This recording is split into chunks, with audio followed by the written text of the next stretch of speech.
안녕하세요. 저는 30대 초반의 평범한 남성입니다.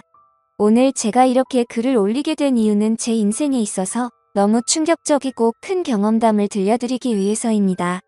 저와 아내는 동갑내기 사이였습니다.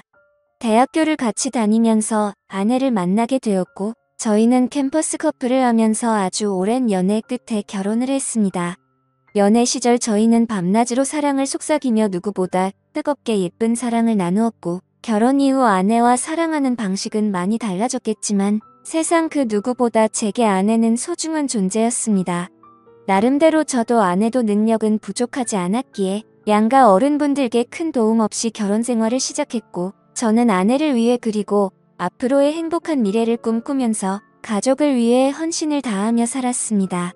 그 덕분에 저희는 작게 시작한 신혼집에서 2년 만에 벗어났고 대출을 끼고 사긴 했지만 자가로 50평대 아파트를 구했고 이사를 오게 되었습니다. 부부가 맞벌이를 하다 보니 평일에는 이사를 오기가 엄두가 나지 않았고 주말을 이용해서 저희는 이사를 오게 되었습니다. 짐 정리를 하다 보니 양이 생각보다 엄청나게 많았고 이삿짐 정리를 안 쓴 걸 많이 후회했었습니다. 저희는 미처 다 정리하지 못한 짐들은 천천히 정리하기로 하였고 새로운 집을 구경하면서 앞으로의 행복한 미래를 꿈꾸면서 즐거운 시간을 보냈습니다. 열심히 일해서 새롭게 집을 얻고 저희는 너무나도 행복했습니다. 옆에 짐이 굴러다녀도 그런 건 전혀 문제가 되지 않았죠. 그렇게 새로 이사온 집에서 새로운 생활을 꿈꾸며 저희는 주말을 보냈고 집 정리가 되지 않아서 집이 아직도 난장판인 상황이었습니다. 그렇게 이사한 그 주의 평일이었습니다. 아내는 야근을 해야 할 것 같다며 제게 연락이 오더군요. 정리를 할 게 있어 사무실에서 밤새 일을 할 수도 있다고 말하더라고요. 일을 하는 업종이 일이 많이 몰리는 그런 업종이어서 때때로 밤샘을 하고 오는 적이 몇 번 있었던 터라 이번에도 그냥 많이 바쁜가 보네라고 생각했었습니다. 그렇게 저는 일찍 들어가봤자 할 짓도 없고 오랜만에 친구들이나 만날까 생각하면서 퇴근길에 아내에게 전화를 했습니다. 오늘 어떻게 밤새 일을 해야 할 것 같냐고 아내에게 물었고 아내는 아마도 그럴 것 같다면서 늦는다고 대답을 하더군요. 그래서 저는 그러면 나도 혼자 들어가 봐야 적적하니 친구들이랑 술 한잔하고 천천히 들어간다고 말했습니다. 그렇게 저는 아내와 통화를 끊었고 친구들에게 연락을 돌렸습니다. 그런데 그날따라 친구들에게 연락을 해봤지만 다들 하나같이 시간이 맞지가 않더라고요. 그냥 급격히 피곤해지기도 해서 그냥 집에서 간단히 영화나 보면서 맥주나 마셔야겠다 생각하고 집으로 향하였습니다. 집으로 들어와 거실에 앉았고 TV는 켜지는데 셋탑박스가 켜지지가 않더라고요. 아마도 이사를 하던 도중 셋탑박스가 고장이 난 것 같았습니다. 어쩔 수 없이 저는 컴퓨터로 영화를 봐야겠다 생각했고 컴퓨터가 있는 작은 방으로 들어갔습니다. 영화를 볼 준비를 마치고 시간을 보니 저녁 8시가 다 되었더군요. 그렇게 저는 맥주 한 잔을 마시며 영화를 보고 있었고 시간이 얼마나 됐을까 영화를 보다가 잠이 들었습니다. 눈을 떠서 시계를 보니 저녁 9시가 다 되어 있더라고요. 그래서 저는 비몽사몽으로 누워 있었고 그때 때마침 현관문 비밀번호를 누르는 소리가 들렸습니다. 아내는 오늘 늦는다고 누구지라는 생각을 갖고 있는데 아내 목소리가 들리면서 누군가와 통화를 하며 집으로 들어오더군요. 그 소리에 일찍 들어왔구나 싶었고 아내에게 인사를 하려고 거실로 나가려는데 어렴풋이 들리는 대화에 제가 잘못 들었나 싶을 정도의 대화 소리를 들었습니다. 아내는 통화를 하면서 나도 자기 보고 싶다라며 애교 섞인 말을 하는데 정말 귀를 의심했습니다. 정신이 번쩍 들면서 잠이 확 달아나더군요. 진심으로 내가 아직 잠이 덜 깬 건지 너무 열이 받으면서 순식간에 심장이 쿵쾅거렸습니다. 통화 상대를 보고 분명 자기라고 지칭하고 있었고 제 아내는 그렇게 계속 통화를 이어서 하더라고요. 우리 남편 오늘 술 마시고 들어온다고 했으니 자정은 넘어야 들어올 거고 남편은 내가 오늘 일이 많아서 새벽이나 되어서 들어오는 걸로 알고 있다면서 자기가 우리 집으로 와서 나 좀 데리고 나가도 될 것 같은데라며 저희 집으로 그 남자를 불러들이더군요. 아무 소리도 나지 않는 고요한 상태여서 통화 소리들이 생생하게 들렸습니다. 누가 봐도 제 아내는 바람을 피고 있었고 상간남이 저희 집으로 오기로 한 거라고 생각했습니다. 정말 눈이 돌아버리기 직전이었고 심장은 미친 듯이 두근대는데 그 심정을 말로 표현하면 미치고 환장하겠다라는 표현이 가장 적절할 것 같네요. 제 예상이 맞아 떨어진다면 잠시 후 저는 세상에서 가장 비참한 남자가 되어야 하는 거였습니다. 통화를 마친 아내는 마음이 급해 보이더군요. 평소에는 뭐든지 천천히 하던 사람이 다급히 화장실에 가서 샤워를 하고 신이 나서 콧소리를 쳐내면서 서랍장을 열고 닫고 바쁘게 움직이는 소리가 들렸습니다. 그 짧은 시간 동안 숨 죽이고 들으면서 정말 수만 가지 생각이 들더라고요. 지금 당장 나가서 엎어버려야 할지 아니면 확실하게 물증을 잡아서 족쳐야 될지 고민이 되었습니다.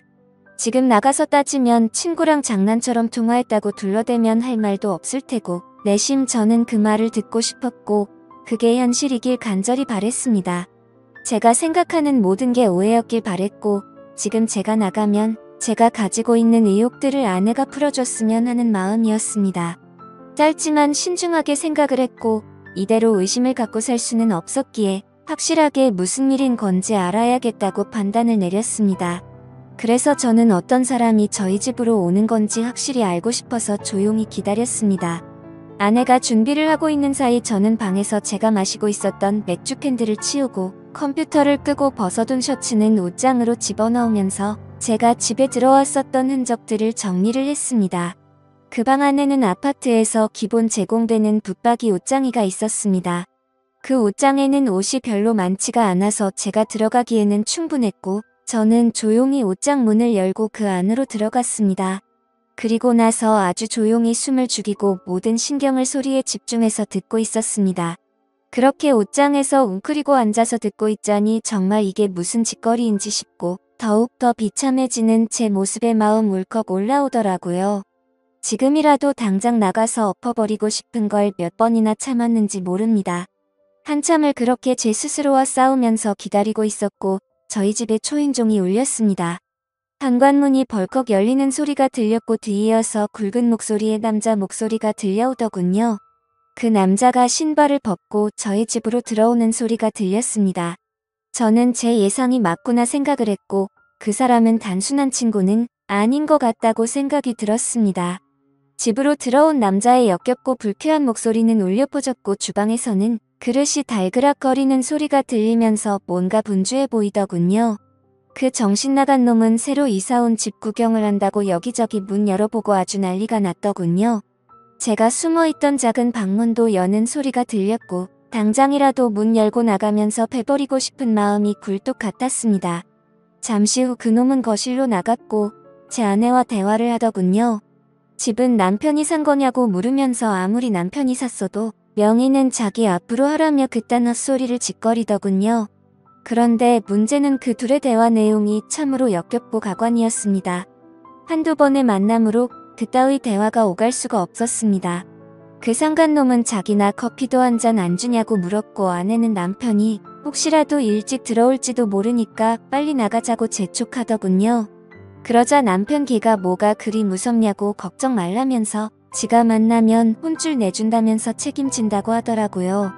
아내는 어떻게 책임질 거냐며 자기 마누라한테도 꼼짝 못하면서라고 하더군요. 네, 이것들은 서로 배우자가 있으면서 바람을 피우고 있는 거였습니다. 그놈은 이혼하면 그만이지 뭐 이딴 식으로 헛소리를 짓거렸고 제 아내는 그놈에게 웃으면서 자기만 믿을 게 이따위 소리를 했습니다. 역겹고 더러운 대화는 이어졌고 결국 갈 때까지 가더군요. 아내는 잠깐 기다리라고 하고 현관문을 잠그는 소리가 들리더니 안전장치까지 제대로 문을 잠궜습니다. 이 상황에 뜬금없고 웃긴 소리 같겠지만 저 어릴 때부터 한주먹했었고 여지껏 살아오면서 누구한테도 맞아본 적 없고 싸워서 져본 적도 없습니다. 군대도 특수부대 출신으로 체격도 체력도 그 누구한테 뒤지지 않았고 평범한 상간놈 따위에게 겁이 난다라는 생각은 전혀 없었습니다. 그런데 뛰쳐나가서 개박살 내는 건 전혀 문제가 아니었지만 남자로서 자존심이 더럽게 상했습니다. 제가 나가봤자 다른 남자한테 지 아내 뺏긴 놈밖에 더 되겠습니까?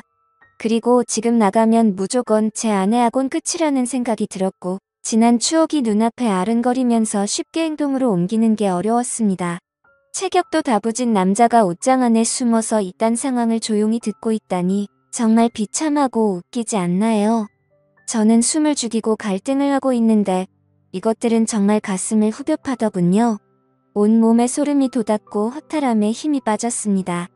제 아내는 일상에서 그저 평범하고 집안에 성실한 착한 아내 그 자체였습니다.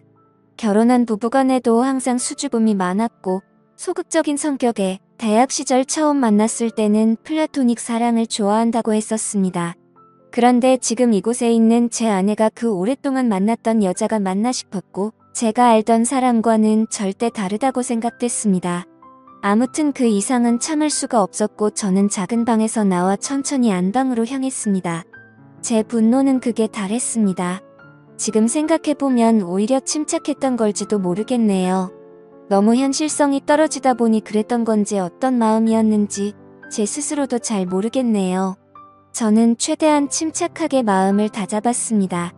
제가 꼭지가 돌아버리면 진짜 오늘 큰 사고가 날 게 분명했던 걸 알았기 때문이죠. 저는 만약 꼭지가 돌아서 큰일이 벌어지더라도 맨손으로 벌인 일이니 정상 참작해주겠지라는 생각으로 안방문을 천천히 열었습니다. 문을 열고 안을 들여다보니 안방에서 벌어진 모습은 정말 너무 충격적이었습니다. 저는 사실 직업의 특성상 사람을 때리면 큰일이 날 걸 알았기에 그냥 다 포기하는 심정으로 휴대폰을 들고 사진을 찍었고 경찰에 전화를 했습니다. 거실에 나가서 기다리고 있으니 경찰이 도착하더군요. 그렇게 다 같이 파출소로 이동했습니다. 저는 그 상간놈에게 진짜 인내심 테스트하기 싫으면 휴대폰 내놓으라고 했고 잔뜩 쫄아있던 그놈은 순순히 넘겨주더군요. 그래서 그놈의 아내에게도 연락해서 일단 이쪽으로 오라고 했습니다. 그 상간놈의 아내도 파출소로 도착했고 울고 불고 난리가 아니었습니다. 드라마나 영화에서 보던 불린 현장처럼 아수라장개판이 되었죠.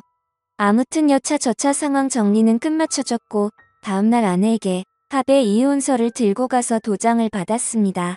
오만 정내미가 떨어진 저는 뒤도 안 돌아보고 나왔고 그날 이후로 그 짐승 같은 아내는 집에서 내쫓았습니다. 솔직히 너무 사랑하면서 만났던 아내였기에 잘한 건지 하는 생각도 들고 어차피 이해할 수 없는 장면을 목격했기 때문에 잘한 거라고 되뇌었습니다. 저는 그렇게 곧바로 집을 팔고 아무도 모르는 동네로 이사를 했습니다. 뭐 어떻게든 잘 살아야지라고 마음을 다잡고 살아가고 있는데 어느 날 처남이란 놈이 제게 연락을 했고 집 근처로 찾아왔더라고요. 그러고서 한다는 소리가 부부싸움할 수도 있지 왜 누나를 내쫓았냐며 헛소리를 짓거리더군요. 다 잊고 살려고 노력하는데 처남이 대들면서 화를 내니까 정말 또다시 피가 거꾸로 솟구치더군요. 처남도 자세한 이야기는 잘 몰랐던 것 같은지 저는 화를 삭히고 그 자리에서 당시 불륜 사진을 보여줬더니 처남은 깜짝 놀라면서 무릎 꿇고 죄송하다고 빌고 또 빌더군요. 그렇게 그 일이 있고 나서도 시간이 한참이 흘렀네요. 제 전 아내는 직장에도 불륜을 핀 사실이 다 밝혀지면서 지방으로 이사를 가게 되었고 그 상간놈한테도 버림받고 어려운 생활을 하고 있다면서 처남이 연락해줘서 알게 되었습니다. 그 말을 듣는데 마음이 참 불편하고 기분이 썩 좋지는 않더라고요. 그래도 한때는 제가 인생에서 가장 사랑했고 대학 시절부터 오랜 시간 동안 사랑했던 사람이었으니깐요. 바람이라는 거 정말 해선 안 될 짓이지만 만약 바람 피우더라도 꼭 배우자 모르게 하세요. 이따위로 과감해지면 결국 들통나게 되어 있습니다. 저는 아직까지는 재혼 생각은 딱히 없습니다. 또 다시 그런 일이 벌어질까봐 무섭기도 하고 두 번 다시 생각조차 하기가 싫고요. 아무쪼록 이렇게 제게 응어리 졌던 마음속의 말들을 털어놓고 나니 숨을 쉬는 게 좀 가볍네요.